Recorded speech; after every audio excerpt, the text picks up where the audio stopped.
vai dar continuidade às nossas aulas sobre segurança e saúde no trabalho.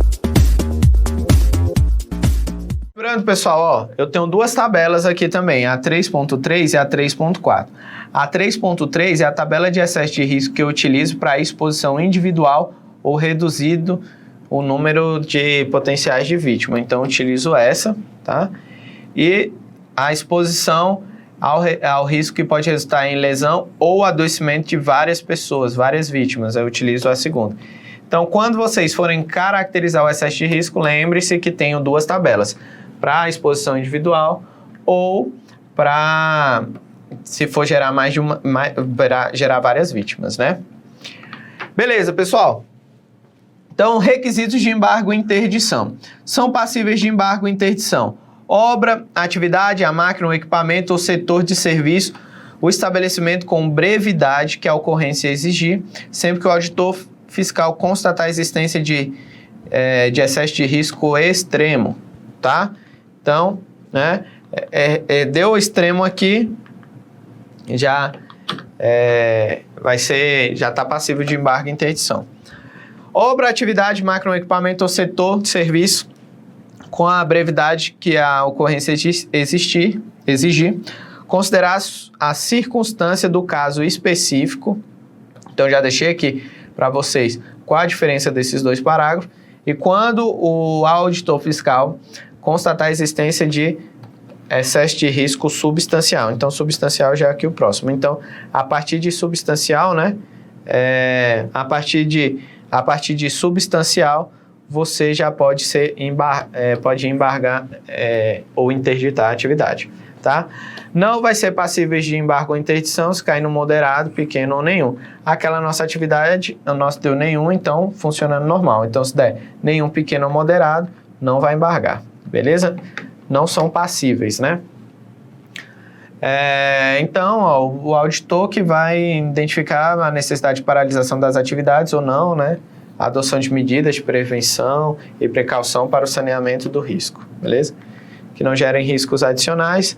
Disposições finais. Finalidade específica de caracterização de situações de grave e iminente risco pelo auditor fiscal do trabalho. Não se constitui metodologia padronizada. Então, a norma, pessoal, igual eu estava falando para vocês. Lembra que eu falei?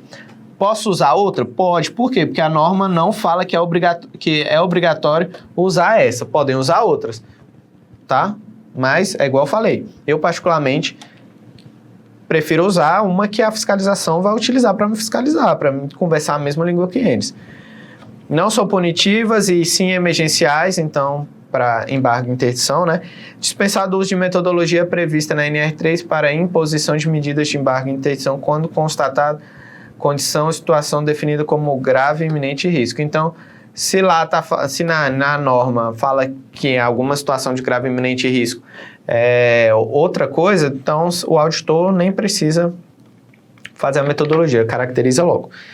Nas condições ou situações de trabalho em que não haja previsão normativa da situação objetiva, que é o risco de referência, o ideal, o FT deverá incluir na fundamentação os critérios técnicos utilizados para determinar. Então, aí ele vai falar, ó, tinha que ter isso, igual o nosso lá, o andaime, tinha que ter a tela, tem que ter projeto, tem que ter isso, tem que ter isso. Então, ele vai escrever lá com base em outras normas e tudo mais.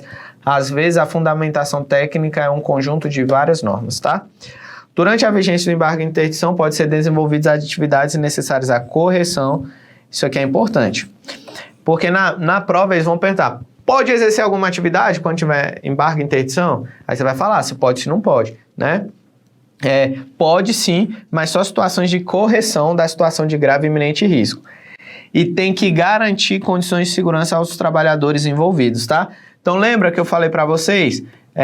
Eliminar o risco, né? Lembra? EPC, medidas administrativas e EPI. Então nesse caso aqui, ó, se for, por exemplo, para instalar a linha de vida, então o cara pode utilizar o EPI, uma linha de vida, antes de utilizar o EPC, tá? Porque é para garantir a segurança para a correção de uma situação grave, tá?